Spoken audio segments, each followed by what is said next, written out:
Good morning, ladies and gentlemen. Today's session of the Council of Foreign Affairs of the European Union, mainly three topics. Of course, the situation in Ukraine, which is fighting Russia's aggression, and the prospects of reconciliation or peace. Secondly, the situation in the Middle East, especially in the Gaza Strip and in Syria. And thirdly, the discussion on the relationship of the European Union with China. What is interesting, and not only interesting, but important, representatives of the peace talks will join us, both in the Middle East and in Ukraine. The U.S. President, Donald Trump, that is, Mr. Witkow and Kushner, and they will talk to the ministers of foreign affairs of the European Union. This is important because it shows that Americans, who do not always have such an approach, want to talk to Europeans in this situation. Not only, as you know perfectly well, today, personally in Berlin, which is also extremely important, there will be Prime Minister Donald Tusk, but also with the Council of Foreign Affairs of the European Union and with all the ministers of foreign affairs. Today, I am representing Poland as a deputy minister. This is important because it shows that Europe is in these talks, and Europe is not only treated seriously and subjectively by Ukraine, but also by American allies. When it comes to the visit of several European leaders in Berlin, including the Prime Minister, do you think that this will be such a permanent point, that Europe is already taking these talks? We are realistic. The broker of peace talks are and will remain the United States.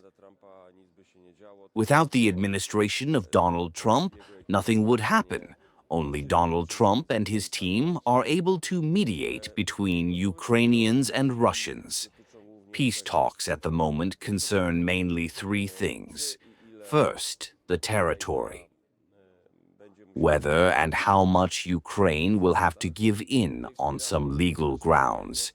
Here we support Ukraine unambiguously, because Ukraine may have to be ready for difficult decisions on the territory. In our opinion, of course, the aggressor cannot be rewarded. That is, he cannot talk about any plan of disengagement or peace, that Ukraine is permanently giving its sovereign territory to Russia.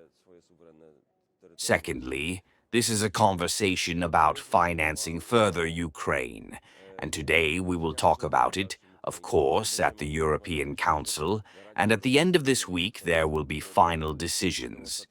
Poland still believes, of course, that it should be a kind of loan with the use of Russian frozen assets. But as we know, there are different opinions and countries that are against it. We'll see how it ends. But financing for the coming months, maybe for the next year of Ukraine's military efforts, absolutely must be found. And as we know perfectly well, this financing will be on the part of Europe, not on the part of the United States.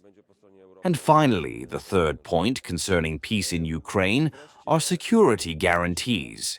And here, from what we hear, the positions of Ukraine on the one hand, the United States on the other, and Europe on the third are getting closer and closer. We expect good news, but they will be delivered, if at all, as early as this week, today in Berlin. If I may, a national question about the visit of President Zelensky in Warsaw.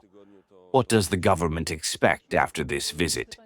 And is it good that it comes to it? Of course, it's good that, after almost half a year of Karol Nawrocki's presidency, it comes to his direct talks with the president of Ukraine. Prime Minister Donald Tusk is in constant, frequent contact with President Zelensky. I think that this time he will also come into contact with him. We support Ukraine not only for moral reasons, that is, to support the side that has been brutally attacked by aggressive Russia, but also because of Polish interests, or even mainly because of Polish interests. If Vladimir Putin's dream comes true, i.e. a military or at least strategic conquest of the whole of Ukraine, Poland will then be on its entire eastern border, apart from a few dozen kilometers of the border with Lithuania, with the perspective of countries that are in one way or another controlled by Russia or are under the influence of Russia. It would be an absolute strategic nightmare.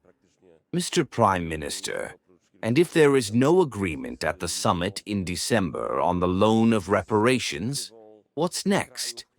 In fact, we have been talking about these assets for many, many months. And why would you now, in your opinion?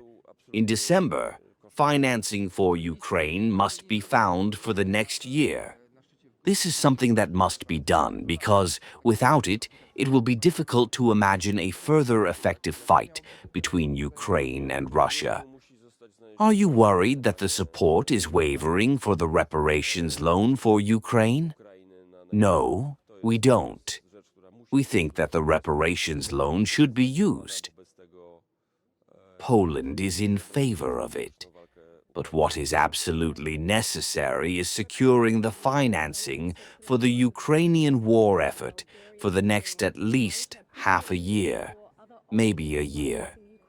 What needs to be done between now and the European Council summit on Thursday to convince those EU member states to come along, particularly Belgium?